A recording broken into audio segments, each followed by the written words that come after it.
예수를 믿던지 안 믿던지 사람들에게 공통점이 한 가지가 있다면 그것은 부족함이 없는 인생을 살고 싶은 소망이 있다라는 것입니다. 그러나 사람들의 삶을 자세히 들여다보면 부족함이 없는 삶을 살기는커녕 오히려 부족한 가운데 허덕이며 살아가고 있습니다. 그것은 부자도 예외는 아닌 것 같습니다. 오늘날 록펠러에게 한 기자가 이렇게 물었습니다. 선생님, 현재 가진 것에 만족하고 계십니까? 그러자 뜻밖에도 당대의 최고의 부자였던 록펠러는 아니요 라고 대답을 했습니다. 그러자 당황한 기자는 그럼 얼마를 더 가져야 만족할 수 있겠습니까? 라고 질문을 했습니다. 그러자 록펠러가 말하기를 just a little more, 조금만 더요 라고 이야기를 했습니다. 사랑하는 성도 여러분, 만족한 인생을 살고 계십니까? 아니, 우리가 얼마를 벌고 우리가 무엇을 가지면 나는 만족하다라고 말할 수 있을까요? 오늘 본문은 우리가 너무나 잘 아는 오병이어의 이야기입니다. 그런데 마가복음 전체에 오늘 본문의 위치를 보면 사실은 잘 맞지 않는 것처럼 느껴집니다. 왜냐하면 그 말씀 전에는 헤롯이 베푼 그런 잔치에서 그의 권력에 의해 허무하게 죽음을 맞이한 세례 요한의 이야기를 기록하고 있기 때문입니다. 그리고 성경은 이를 요한의 죽음이 허무한 것이 아니라 소명자의 영향력 있는 죽음이었다라는 것을 알려주고 있습니다. 그렇기에 이 소명자의 죽음 이후에 우리가 기대하는 내용이 있다면 당연히 제자들이 이 세례 요한의 죽음에 도전을 받고 세례 요한처럼 나아가 순교당했다라는 이야기를 기대할 수가 있습니다. 그런데 들을 이어 뜬금없이 오늘 본문인 먹는 이야기가 나오고 있는 것입니다. 왜 그렇습니까? 그것은 나쁜 목자인 헤롯의 잔치와 선한 목자이신 예수님의 잔치를 비교하고 있는 것입니다. 그것은 차이가 있습니다. 그러면 어떤 분들은 아마 에이, 무슨 헤롯이 목자예요 라고 질문할 수 있습니다. 그러나 분명한 것은 헤롯 역시도 목자입니다. 왜냐하면 당시 가운데 지도자나 왕을 목자라고 칭했기 때문에 그렇습니다. 다시 말하면 오늘 본문은 일부 권력자들만 만족하고 대다수의 백성들이 기약 가운데 허덕이는 악한 목자 헤롯이 벌인 잔치와 선한 목자이신 예수님이 베푸신 잔치 가운데에 다 배불리 먹고 12광줄이나 남은 부유한 잔치에 대하여서 비교하고 있는 것입니다. 그리고 이것을 대조하면서 선한 목자이신 예수님을 따라갈 때에만 부족함이 없는 인생을 살 수 있다라고 우리 가운데 이야기하고 있는 것입니다. 그렇게 사랑하는 여러분, 바라기는 저와 여러분이 선한 목자이신 예수님을 따름으로 말미암아 부족함이 없는 인생을 살게 되시기를 주님의 이름으로 축원합니다. 그러면 선한 목자이신 예수님을 따를 때 부족함 없는 인생을 어떻게 살 것인가 세 가지로 한번 살펴보겠습니다. 첫 번째로는 선한 목자이신 예수님이 우리를 쉬게 하시기 때문입니다. 우리 따라해 보겠습니다. 선한 목자이신 예수님이 우리를 쉬게 하시기 때문입니다. 우리 시편 23편 1절에서 2절까지 한번 읽어보겠습니다. 시작. 여호와는 나의 목자시니 내게 부족함이 없으리로다. 그가 나를 푸른 풀밭에 누이시며 쉴 만한 물가로 인도하시는도다. 다윗이 쓴 이 시편의 고백에 의하면 목자이신 여호와를 따르면 어떤 일이 일어난다고 기록하고 있습니까? 우리를 푸른 초장과 쉴 만한 물가로 인도하신다라고 말씀하고 있습니다. 그런데 오늘 본문을 보면 그렇습니다. 우리 본문 30절을 같이 한번 읽겠습니다. 시작. 사도들이 예수께 모여 자기들이 행한 것과 가르친 것을 낱낱이 고하니. 자, 사도들, 제자들이 즉 뭐하고 있습니까? 전도를 하고 와서 낱낱이 예수님께 보고를 하고 있습니다. 그런데 그 보고를 듣던 예수님이 지금 어떻게 하고 있습니까? 보고를 중단시키고 있습니다. 우리가 흔히 직장에 가면 부하 직원이 보고를 하면 마음에 안 듣게 되면 어떻게 합니까? 야, 그걸 지금 보고라고 하냐? 이렇게 이야기하고 보고를 중단시키잖아요. 그럼 예수님이 제자의 보고가 마음에 안 들어서 그랬을까요? 그런 건 아니었던 것 같습니다. 그럼 왜 그럴까요? 그 이유가 31절에 나와 있습니다. 우리 31절을 한번 읽겠습니다. 시작. 이르시되 너희는 따로 한적한 곳에 가서 잠깐 쉬어라 하시니 이는 오고 가는 사람이 많아 음식 먹을 겨를도 없음이라. 무슨 말입니까? 열심히 흩어져서 소명을 감당하느라 음식 먹을 겨를도 없었던, 그래서 쉬지 못했던 제자들을 보고 너무나 치근히 여긴 거예요. 그러니까 야, 너희 보고 안 들어도 훌륭한 거 아니까 잠깐 가서 쉬어라 라고 그렇게 말을 하고 있는 겁니다. 이 얼마나 은혜가 됩니까? 그런데 어떤 분은 이거 역시도 시비를 거는 분이 있습니다. 에이, 예수님이 쪼잔하게 푹 쉬어라도 아니고 잠깐 쉬어라, 이게 뭡니까? 라고 그렇게 시비를 거는 분도 있습니다. 그러나 분명한 것은요, 잠깐의 쉼이 우리를 부족함이 없는 삶으로 인도하는 하나의 중요한 시간이 된다는 것입니다. 운동선수도 마찬가지입니다. 잠깐 쉬는 그 하프타임을 통하여서 더 좋은 모습으로 발전되고 또한 쉼을 얻고 변화되는 것을 볼 수 있습니다. 많은 사람들이 이 부분에 대해서는 동감을 합니다. 그런데 많은 이들이 쉼의 중요성을 알매도 불구하고 여전히 삶을 들여다보면 부족함이 없는 삶을 살려면 쉬지 않고 열심히 일해야 한다라고 생각합니다. 쉬지 않고 일하면 돈을 더 많이 벌게 되고 돈을 더 많이 벌게 되면 부족함이 없을 것이다 라고 생각을 하는 것이지요. 그러나 그것은 착각입니다. 여러분 생각해 보십시오. 쉬지 않고 일하는 사람이 내 인생 정말 만족스럽다라고 이야기한 것 들어보신 적이 있으신가요? 그렇습니다. 이 만족이라고 하는 것은 쉬지 않고 일하는 데서 오는 것이 아니라 우리를 쉴 만한 물가로 인도하시는 예수님을 따를 때 누릴 수 있는 것입니다. 여러분 아멘이십니까? 그렇기에 우리 가운데 한 주간에도 필요한 것이 있다면 그것이 바로 주일입니다. 주일에 예배 드리는 것이 일이 아니라 정말로 하나님의 그 강력한 임재를 보면서 감탄하는 그 순간 세상 근심 걱정 사라지고 우리가 쉼을 누리게 되는 것이 아니겠습니까? 그런데 우리 가운데 아주 기가 막힌 은사 한 가지가 있습니다. 그것은 바로 모든 것을 다 일로 만든다는 것입니다. 심지어는 예배 역시도 일로 만듭니다. 그러니 예배 가운데 감격하고 쉼을 얻는 것이 아니라 그저 우리가 주일이니까 믿음의 사람이니까 행해야 되는 하나의 일로 예배를 안 드리고 갈 수 없으니 빨리 드리고 가야지 라면서 어쩔 수 없이 오다 보면 예배는 결국 그 사람에게 또 하나의 일이 되고 마는 것입니다. 그러면 우리는 어떻습니까? 예배가 우리 가운데 일입니까? 아니면 쉼이십니까? 그러면 예배가 일인지 쉼인지 어떻게 알 수 있을까요? 그 기준은 예배를 드리고 나면 피곤하지 않다라는 것이 기준입니다.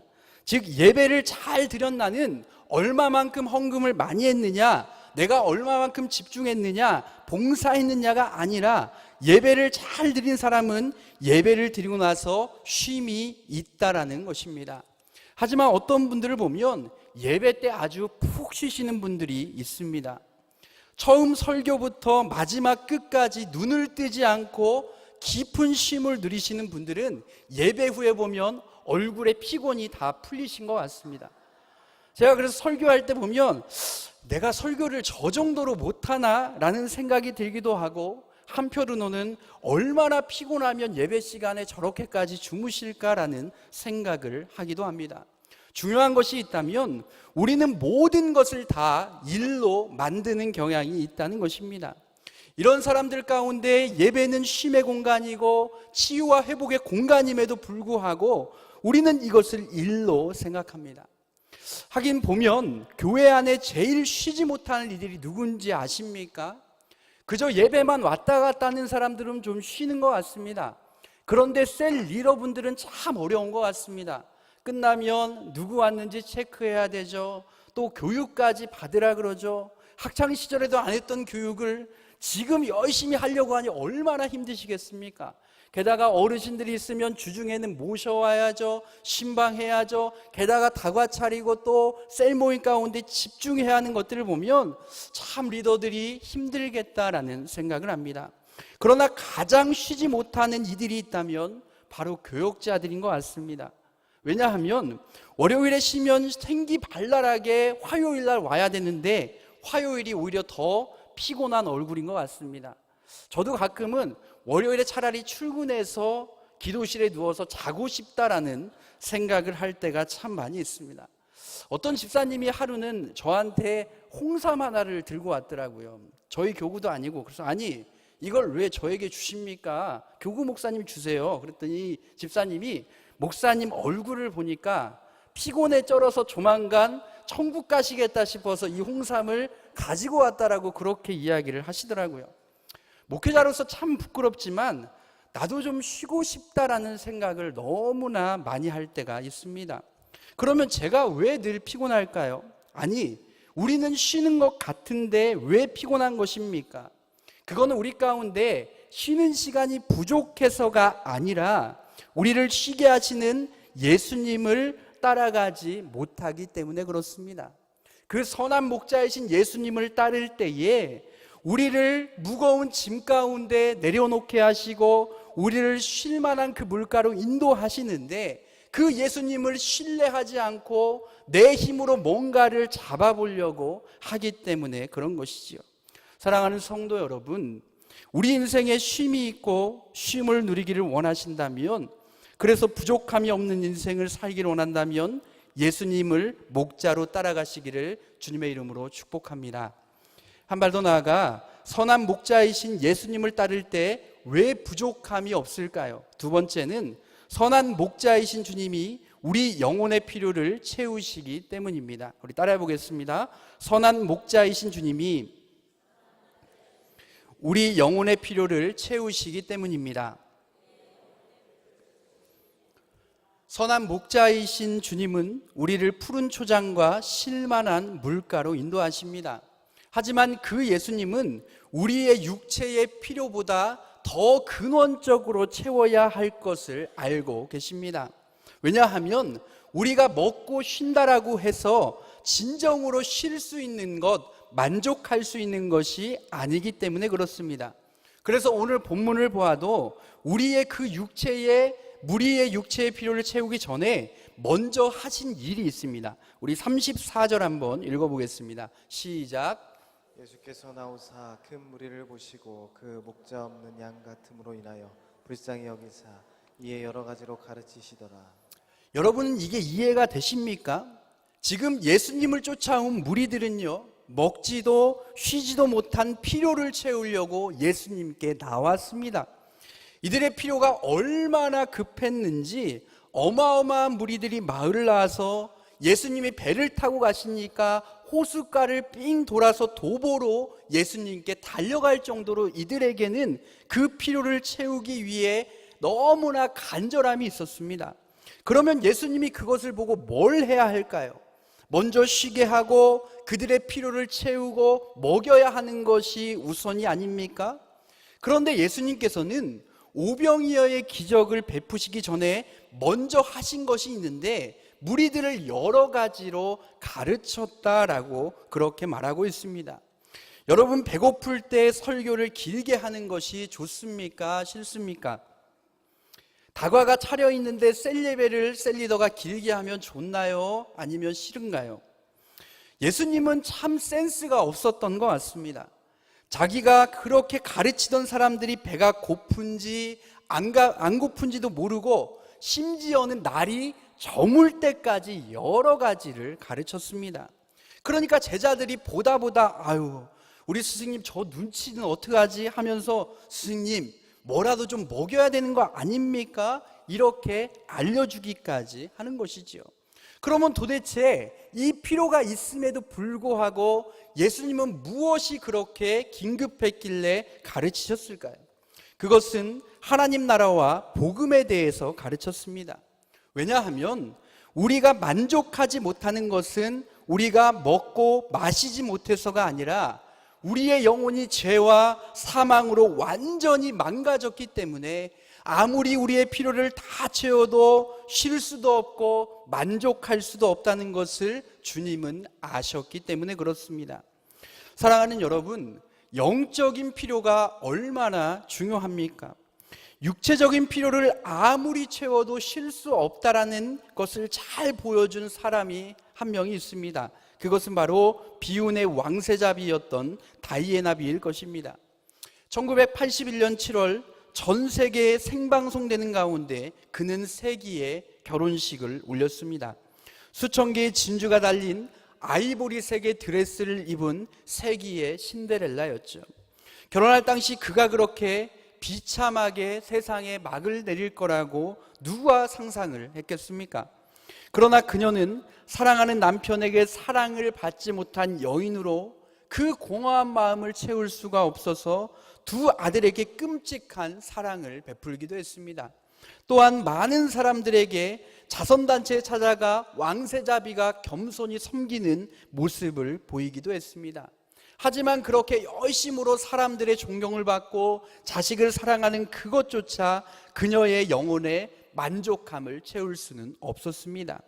결국 그녀는 이집트 재벌 2세 도니알 파이드와의 불륜으로 파파라치의 그런 사진을 피하다가 1997년 8월 31일 차사고로 파리에서 세상을 떠나고 말았습니다.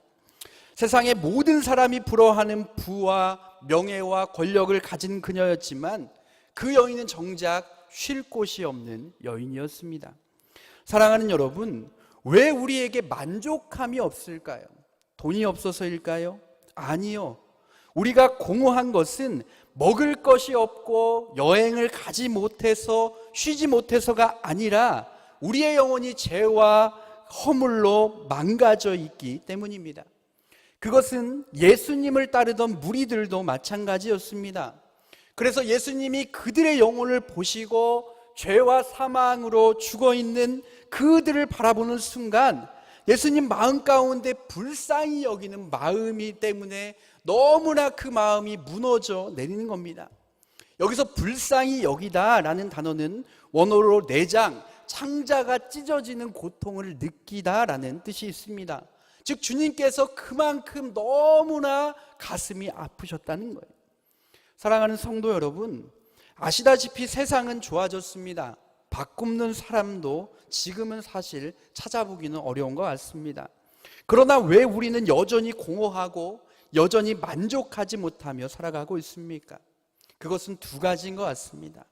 하나는 우리가 죄와 허물로 죽었던 우리를 살리기 위해 이 땅에 오신 예수님을 정말로 만나지 못했거나, 그렇지 않다면 만났음에도 불구하고 선한 목자이신 주님을 따라가는 것이 아니라 여전히 돈이라는 목자를 따르며 돈이 내 인생을 채우고 돈이 내 인생을 편하게 쉬게 할 것이라는 잘못된 생각 가운데 살아가고 있는 것은 아닐까요? 사랑하는 성도 여러분, 우리의 영혼이 채워지시기를 원하십니까? 그러면 우리의 영혼을 채우시는 그 필요, 그것을 채우시기 위해 우리를 죽기까지 사랑하신 목자이신 그 선한 주님만을 따를 때에 우리의 인생이 부족함이 없는 인생을 살게 될 줄로 믿습니다. 바라기는 그런 인생을 살아가는 저와 여러분 되시기를 주님의 이름으로 축복합니다. 한 발 더 나아가 마지막으로 선한 목자이신 예수님을 따를 때 왜 우리 가운데 부족함이 없을까요? 세 번째는 선한 목자이신 예수님처럼 나누며 살 수 있기 때문에 그렇습니다. 우리 따라해 보실까요? 선한 목자이신 예수님처럼 나누며 살기 때문입니다. 사랑하는 여러분, 아무리 내가 많은 것을 가졌다라고 할지라도 정작 그것들을 나누지 못한다면 아직은 부족한 사람입니다. 왜냐하면 아직 내가 부족하다라고 느끼기 때문에 나누지 못하는 것이기 때문입니다. 그러나 가진 것이 없어도 콩 한 쪽이라도 나눌 수 있다면 그 사람은 만족한 사람이라고 할 것입니다. 예수님은 선한 목자이시고 우리의 육신의 필요는 물론 근본적인 영혼의 필요까지 채워주시는 분입니다. 그렇기에 주님이 우리의 필요를 채워주셨다면 우리의 삶 가운데 당연히 나타나야 하는 한 가지 행동이 있습니다. 그것이 무엇이냐면 바로 나눔입니다. 그런데 좀 이상한 것 같습니다. 세상 사람들은 물론 예수님을 믿었다라고 말하는 이들의 삶을 보아도 사실 잘 나눌 줄 모르는 것 같습니다. 늘 자기 사람 아니면 내 사람들, 내 가족만 챙기는 수준에서 벗어나지를 못합니다. 아직도 힘들게 굶어 죽어가고 있는 영혼들과 가난한 사람들을 살피지 않습니다. 그것은 우리가 입술로 예수님을 내 인생의 주인으로 고백하지만 여전히 나는 만족한 삶을 살지 못한다는 반증일 것입니다. 오늘 본문 35, 36절을 한번 읽어보실까요? 시작. 때가 저물어가매 제자들이 예수께 나와 여짜오되 이곳은 빈들이요 날도 저물어가니 무리를 보내어 두루 촌과 마을로 가서 무엇을 사 먹게 하옵소서. 예수님께서 계속해서 주책맞게 영적인 필요만 채우니까 제자들이 뭐라고 요청을 합니까? 주님, 배고프니까 이 무리들을 마을로 보내서 뭐 좀 사 먹게 하시죠 라고 요청을 합니다. 그런데 제자들이 간과한 것이 몇 가지가 있습니다. 첫 번째는 근본적인 필요가 있다라는 주님의 눈이 없었다는 것입니다. 그리고 또 한 가지가 있다면 사실 무리 가운데 무슨 돈이 있었겠습니까? 무리가 돈이 있었으면 뭐하러 예수님께 나왔겠습니까? 그들은 아무것도 가진 것이 없는 이들이었다는 거예요. 그런데 그들에게 뭐 좀 사 먹게 하고 다시 오시죠 라고 이렇게 했다는 거예요. 그런데 거기에다가 예수님은 아주 더 황당한 요구를 하고 있습니다. 우리 37절 한번 읽어보겠습니다. 시작. 대답하여 이르시되 너희가 먹을 것을 주라 하시니 여짜오되 우리가 가서 200데나리온의 떡을 사다 먹이리이까. 자, 먹을 것을 좀 사 먹게 하시죠 라고 한 제자들에게 뭐라고 하는 겁니까? 야, 그러지 말고 너희가 먹을 걸 좀 줘라 라고 그렇게 이야기를 하는 겁니다. 얼마나 황당합니까? 제자 입장에서 한번 생각해 보십시오. 그들이 어떻게 제자가 되었습니까? 모든 것, 가진 것을 다 버리고 주님을 따랐습니다. 아니, 직장이라도 있고 집이라도 좀 있으면 뭐라도 좀 내놨을 텐데, 아니 아무것도 없는 사람들이었습니다. 심지어 예수님이 명령해서 전도 나갈 때 가진 거라곤 지팡이밖에 없었습니다. 그래서 그것 가지고 나왔고, 심지어 두 벌업도 없는 사람들에게 뭐라고 이야기하는 거예요? 너희가 먹을 것을 주어라 라고 이야기하고 있습니다. 게다가 그 먹을 것을 사려면 약 200데나리온 정도가 필요하다는 거예요. 데나리온은 한 사람의 하루 품삯입니다. 일당이 10만 원씩만 해도 야, 한 2천만 원 정도 너희가 내서 먹을 것 좀 줘 라고 요구하고 있는 거예요. 얼마나 황당합니까? 그런데 주님은 이 황당한 명령 이후에 아랑곳하지 않고 명하여 50명, 100명 단위로 무리를 찢어 앉게 하십니다. 그리고 안드레가 하는 수 없어서 알아보니까 그들 가운데 있는 것이 무엇이었습니까?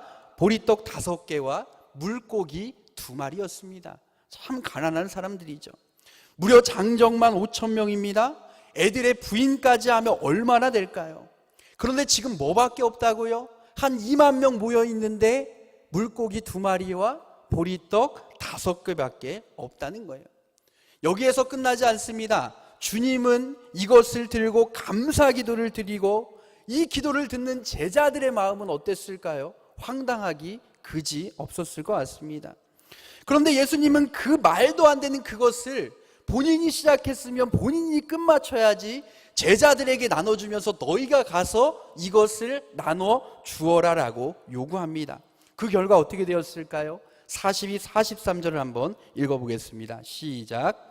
다 배불리 먹고 남은 떡 조각과 물고기를 12바구니에 차게 두었으며. 성경은 뭐라고 이야기합니까? 12광줄이나 남았다라고 가르쳐주고 있습니다. 예수님이 제자들에게 뭘 가르쳐 주려고 했을까요?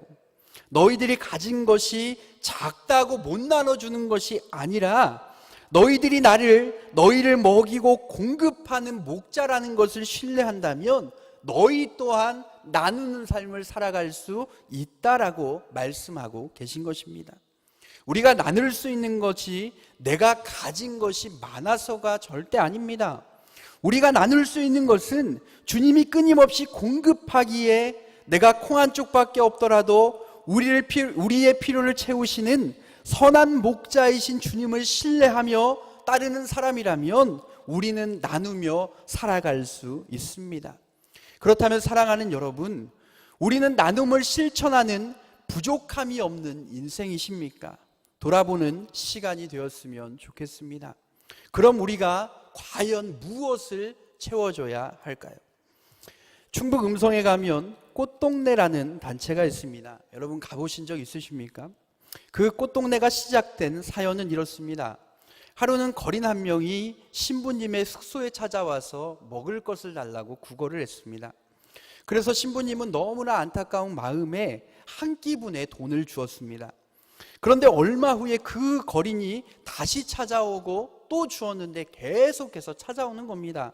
그래서 아니, 이 사람은 양심도 없지 왜 이렇게 찾아오지? 그것도 신부한테?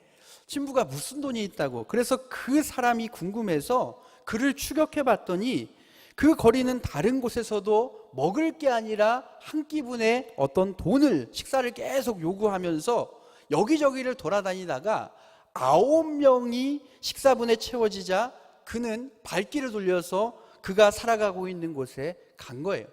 그래서 이 신부님이 너무나 이상해서 그 숙소를 찾아가 보니까 9명의 사람들이 그 방 안에 누워 있는 겁니다. 그리고 신부에게 와서 그 사람이 다시 구걸을 요청할 때에 신부가 물었습니다. 아니, 당신 몸도 성하지 않은데 어떻게 9명을 도울 수가 있습니까? 그러자 거린이 이렇게 이야기했습니다. 신부님, 저는 걸어 다닐 수 있는 축복이라도 누리고 있습니다. 이 누워있는 9명은 걸어 다니지 못하니 제가 나눠주지 않으면 이 사람이 어떻게 되겠습니까? 그것이 꽃동네의 시작이었습니다. 꽃동네에 가면 이런 글이 있습니다. 먹을 힘만 주신 것으로도 감사합니다 라는 그런 말이지요. 사랑하는 여러분, 하나님이 우리 가운데 필요한 것을 이미 채워주셨습니다.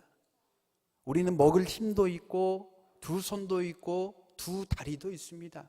하나님을 찬양할 수 있는 입도 있습니다. 이미 필요한 것을 다 주었음에도 불구하고 여전히 나눠주지 못하고 조금 더 하며 살아가는 불쌍한 인생이 우리의 모습은 아닐까요?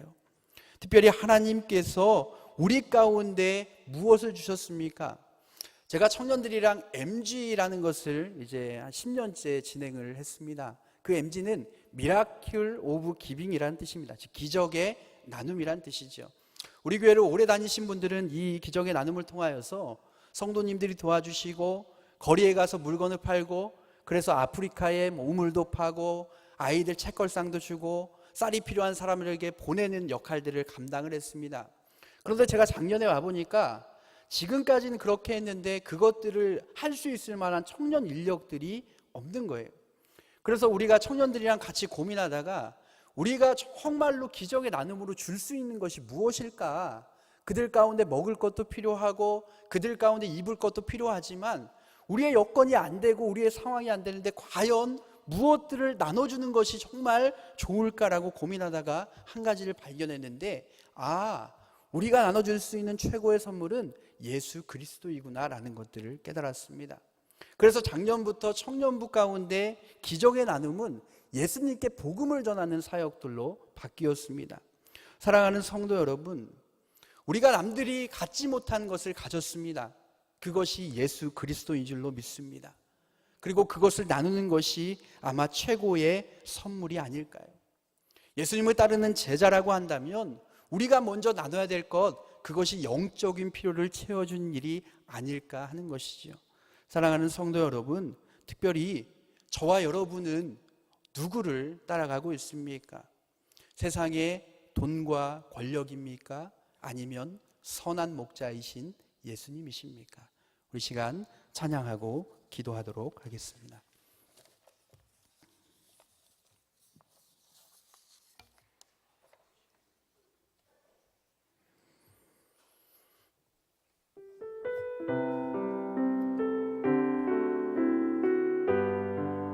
내 아버지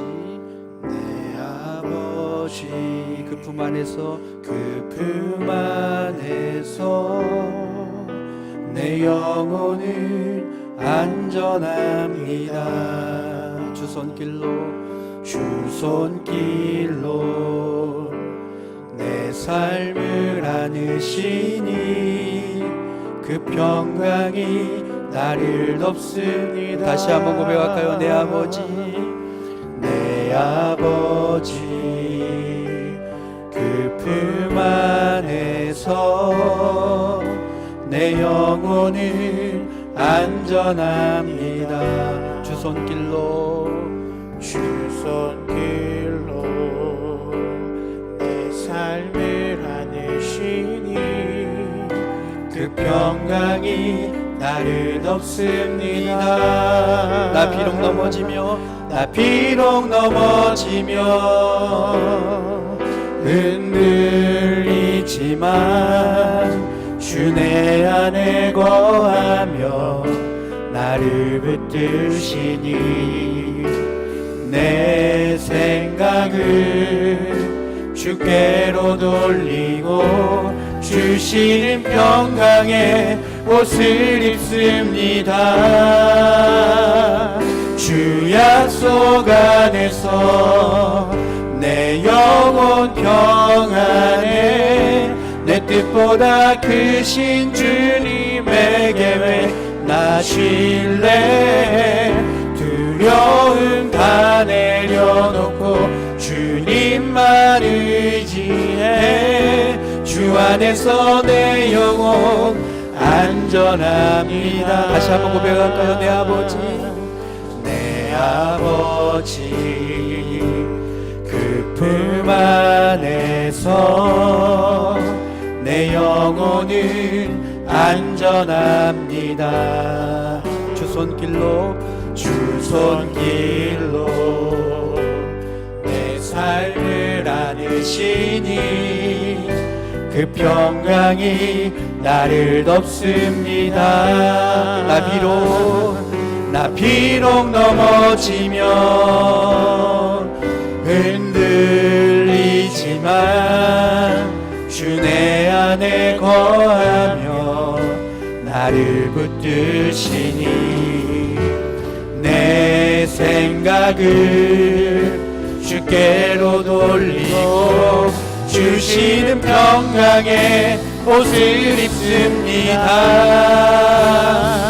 주 약속 안에서 내 영혼 평안에 내 뜻보다 크신 주님의 계획 나실래 두려움 다 내려놓고 주님만 의지해 주 안에서 내 영혼 안전합니다. 주 약속 안에서 내 영혼 평안에 내 뜻보다 크신 주님의 계획 나실래 두려움 다 내려놓고 주님만 의지해 주 안에서 내 영혼 안전합니다. 다시 한번 고백할까요? 주 약속 안에서 내 영혼 평안에 내 뜻보다 크신 주님의 계획 나실래 두려움 다 내려놓고 주님만 의지해 주 안에서 내 영혼 안전합니다. 이것이 우리의 고백인 줄로 믿습니다. 선한 목자를 따를 때 주님께서 우리에게 만족을 주실 줄로 믿습니다. 우리 시간 기도할 때에 오늘 말씀을 통하여 나에게 주신 감동대로 우리 말씀을 놓고 우리 통성으로 기도하러 하겠습니다. 하나님 아버지 은혜와 사랑 감사합니다. 하나님 선한 목자 되신 주님을 따를 때에 주님께서 우리 가운데 만족이 되시고 우리 가운데 쉼을 주시며 하나님 우리 가운데 소망이 되실 줄로 믿습니다. 하나님 아버지 세상 가운데 다른 것들을 쫓지 아니하고 하나님 그릇된 목자를 따라가지 아니하고 하나님 아버지 우리가 주님 안에서 쉼을 얻고 하나님 세상 가운데 만족으로 나아간 삶이 될 수 있도록 하나님 시간 가운데 성령을 부어주시고 하나님 하나님 선한 목자 되신 주님을 신뢰할 수 있도록 하나님 우리 가운데 역사하시고 하나님 임하여 주시기를 원합니다. 하나님 아버지 주님의 손길로 삶을 알아주십시오. 하나님 품 안에서 다시 한번 우리 가운데 주님을 주시고 평안함을 주실 줄 믿습니다. 하나님 우리가 세상 가운데 지쳐 쓰러지고 하나님 낙심하고 하나님 여전히 부족한 가운데 나옵니다. 하나님께서 이 시간 가운데 찾아오셔서 하나님 먼저 회복하여 주시고 하나님 힘을 주시고 하나님 다시 한번 하나님을 따를 수 있는 힘과 믿음과 용기를 부어주실 줄 믿습니다. 하나님 아버지 역사해 주옵소서. 하나님 우리 가운데 거하여 주시고 하나님 우리가 주님 안에 거할 때에 하나님께서 귀한 열매 맺게 하실 줄 믿습니다. 하나님 우리 가운데 하나님의 마음을 보십시오. 하나님의 눈을 보여주십시오. 하나님 육신의 만족이 아니라 하나님의 만족을 따라가며 하나님께서 주신 그 소망하며 하나님 아버지 우리의 영혼의 만족함으로 나아갈 수 있도록 하나님 역사해 주시옵니다. 하나님 우리가 세상이 갖지 못한 예수 그리스도 우리 가운데 선물로 주셨음을 고백합니다. 하나님 아버지 우리 가운데 영혼의 만족함을 보십시오. 세상 그 무엇으로 채울 수 없는 하나님 예수 그리스도를 향한 하나님 그 동안 그 만족이 이 시간 동안 회복될 수 있도록 하나님 아버지 보시기 원합니다. 하나님 아버지 우리 가운데 찾아오셔 위로해 주시기 원합니다. 하나님 아버지 우리 가운데 찾아오셔서 힘을 주시기 원합니다. 오 하나님 아버지 역사하시고 하나님 붙드시고 하나님 아버지 임하여 주옵소서. 하나님 우리 기도 가운데 응답하여 주옵소서. 오 주님 오 주님 우리 시간 다시 한번 기도할 때에 나라 민족 교회를 위하여 기도하겠습니다. 하나님 이 나라 민족 가운데 역사하여 주옵소서. 한국 교회가 하나님 이 나라 이 민족을 살리는 역할을 잘 감당할 수 있도록 붙들어 주옵소서. 특별히 그 일 가운데 세우신 우리 교회를 위하여서 기도해 주시고 비전 만천백 속기 이루어질 수 있도록 우리 기도해 주시기 바랍니다. 특별히 담임 목사님 위하여 기도해 주시고 우리 교회 가운데 있는 환우들과 또한 우리의 자녀들을 위하여서 우리 다같이 또한 우리가 열심으로 준비하고 있는 하나님의 새샘을 주실 가운데 역사해 주셔서 생명의 문을 여는 교회 하나님 예수 그리스도를 전할 수 있는 우리 귀한 성도들 다시 한번 이 새생명 주길 통하여서 회복될 수 있도록 기도해 주시기 바랍니다. 우리 다같이 합심하여 나라와 교회를 위하여서 통성으로 기도합니다. 하나님 아버지 나 사랑 감사합니다. 하나님 아버지 나라 민족 가운데 하나님의 긍휼이 필요합니다. 하나님 아버지 하나님 이 나라 민족 가운데 선한 목자 되어 주십시오. 하나님 아버지 우리가 예수 그리스도를 경외함으로 하나님의 제사장 나라 거룩한 백성 될 수 있도록 하나님 아버지 붙들어 주시기를 원합니다. 하나님 이하여 하나님 이 교회를 세우시고 지금까지 인도하여 주심에 감사합니다. 하나님 아버지 비전 만천백 속히 이루어지게 하시고 하나님 우리 교회 더욱더 귀하게 하나님의 구원의 방주에 서며 감당할 수 있도록 하나님 붙들어 주시기를 원합니다. 특별히 위하여 세우시는 담임 목사님 여간의 강건함으로 붙들어 주시고 하나님 아버지 하나님과 더 친밀한 가운데에 하나님 아버지 올바르게 하나님을 알지 못한 이들을 잘 이끌 수 있도록 하나님 지혜 주시고 권능 주시고 하나님 우리 목사님 가정의 사역 가운데 함께 하시기 원합니다. 하나님 우리 성도도 합심하여 하나님의 뜻 안에서 협력하여 선을 이루게 하실 줄 믿습니다. 하나님 특별히 우리 교회 사원들 가운데 역사해 주십시오. 하나님 아버지 영적으로 누린 자들 자유케 하시고 육적으로 아픈 자들 하나님께서 찾아가시고 치료의 은사를 말해주시고 마음이 아픈 자들 하나님 위로하여 주실 줄로 믿습니다. 하나님 우리 자녀들 가운데 함께 하옵소서. 하나님 아버지 선한 목자이신 주님 따르게 하여 주옵소서. 하나님 우리 자녀들 여러가지 문제 가운데 개입하여 주시고 하나님 진로의 문제 학업의 문제 하나님 재정의 문제 관계의 문제 결혼의 문제 대의 문제 여러가지 문제 가운데 하나님 역사해 줘서 주님께 온전히 맡길 때에 우리 자녀들이 쉴만한 물가 프로투장으로 인도함 받을 줄로 믿습니다. 하나님 아버지 특별히 새벽 주시가 진행 중에 있습니다. 하나님 아버지 새벽 주 통하여 역사해 주시고 임하여 주시고 하나님 우리 교회가 생명의 문을 여는 교회 하나님 예수 그리스도의 복음을 전할 수 있는 성도들 하나님 다시 한번 결단하고 회복될 수 있는 시간 될 수 있도록 하나님 아버지 붙들어 주실 줄로 믿습니다. 하나님 역사하여 주옵소서. 하나님 임하여 주옵소서. 하나님 이번 새벽 주도하여서 임하실 줄로 믿습니다. 우리 마지막으로 기도할 때에 우리가 가지고 나온 개인 기도 제목 가지고 기도하겠습니다. 하나님 우리가 기도할 때 하나님께서 일하시고 하나님 우리가 하나님을 간절히 찾을 때에 하나님께서 시간 역사하셔서 우리를 만지시고 우리를 회복하시고 우리 기도 가운데 응답하실 줄 믿습니다. 우리 통성으로 각자 기도 제목 가지고 기도하겠습니다. 하나님 아버지 우리가 다시 한번 주님의 성전 가운데 나옵니다. 하나님 아버지 사람들에게 말하지 못하고 하나님 우리의 심령 가운데 있는 기도목까지 하나님께 나아가오니 하나님 아버지 역사해 주시고 하나님 우리의 기도 가운데 응답해 주시기 바랍니다. 하나님 아버지 선한 목자이신 하나님 우리 아버지 되신 그 아버지를 찾아 하나님 아버지 하나님께 나옵니다. 하나님 그와 같이 내가 너희를 버리지 않겠다 하신 주님, 하나님 우리 자녀의 기도 가운데 응답하여 주옵소서. 하나님 이 시간 통화에서 다시 한번 하나님 찾아오셔서 기도하여 주시고 하나님 역사해 주실 줄로 믿습니다. 오 하나님 함께하여 주옵소서. 하나님 임하여 주옵소서. 하나님 역사하여 주옵소서. 하나님 우리 기도 가운데 하나님 응답하십시오. 하나님을 여시고 하나님 기도할 때 하나님 일하신다 하셨습니다. 하나님 우리의 기도하오니 기도의 영을 부어주시사 하나님 우리의 모든 문제가 하나님 나의 모든 무거운 짐들 하나님께 다 내려놓고 나아가는 시간 될 수 있도록 오 하나님 입술을 함께 나아갑니다. 우리 기도 제목 가운데 하나님 응답하시고 하나님 기름 부어주시고 하나님 역사하여 주옵소서. 우리의 선한 목자 되신 예수님의 이름으로 기도합니다. 아멘.